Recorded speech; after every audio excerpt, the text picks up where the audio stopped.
बिस्मिल्लाहिर्रहमानिर्रहीम अस्सलामु अलैकुम वरहमतुल्लाहि वबरकातुहु। తిబ్బే నవ్వి దైవప్రవక్త సల్లల్లాహు అలైహి వసల్లం వైద్య విధానం పుస్తకంలో మనం ఈరోజు టాపిక్ వచ్చేసి ఔషధంగా ఉప్పు అనే దాని గురించి మనం ఎలా చదువుదాం. బిస్మిల్లా. సాధారణంగా మనం ఉప్పును ఆహారంలో లేదా మసాలా దినుసుగా వాడతాం. ఉప్పు లేకుండా ఏ కూర వండబడదు, మరే మసాలా తయారు కాదు. కాబట్టి మన ఆహారంలో ఉప్పు వాడకం అనివార్యమైనది.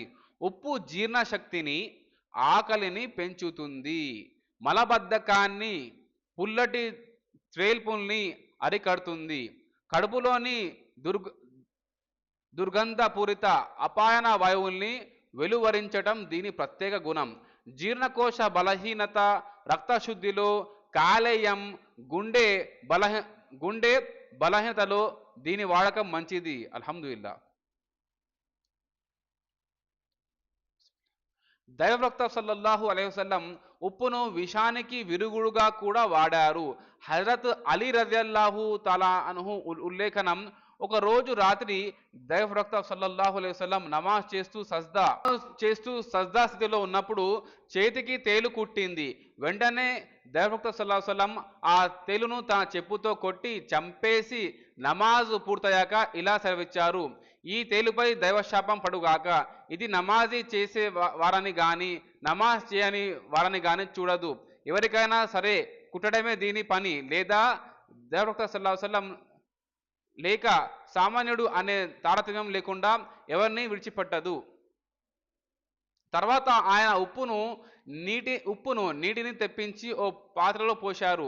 ఆపై ఆ నీటిని తేలుకుట్టిన తన వేలుపై పోస్తూ దైవగ్రంథంలోని చివరి 2 సూరాలు పఠించారు.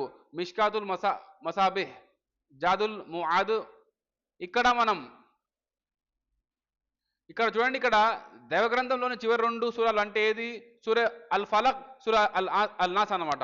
ఇక్కడ మనం గమనించాల్సింది ఏమిటంటే, దైవప్రవక్త సల్లల్లాహు అలైహి వసల్లం కేవలం సూరాలు చదివి మంత్రించి మందు వాడకాన్ని మానుకోలేదు, లేదా కేవలం మందు వాడకం పైనే ఆధారపడలేదు.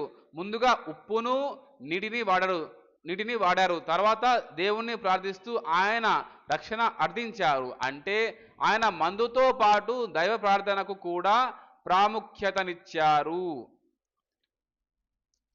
ఒకవేళ ఏ వ్యక్తి అయినా కేవలం మందుపైనే భరోసా పెట్టుకొని స్వస్థత చేకూర్చే దైవాన్ని మర్చిపోతే అతనికన్నా బుద్ధిహీనుడు మరొకడు లేడు. అలాగే స్వస్థత కొరకు దేవుణ్ణి మాత్రమే వేడుకుంటూ ఆయన సృష్టించిన మందు మాకును వాడకపోతే అది కూడా బుద్ధిహీనతే అవుతుంది.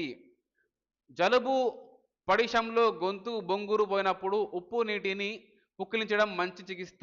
శరీరంపై దెబ్బలు తగిలి వాపు వచ్చినప్పుడు, అవయవాలు బెనికినప్పుడు ఉప్పు కలిపిన గోరువెచ్చని నీటితో ఆయా చోట్ల కాపడం లేక నీరు పోయడం చేస్తే వెంటనే స్వస్థత లభిస్తుంది. అల్హమ్దులిల్లాహి రబ్బిల్ ఆలమీన్. Please share this video. అస్సలాము అలైకుం వరహ్మతుల్లాహి వబరకాతుహు. జజాకల్లాహు ఖైర్.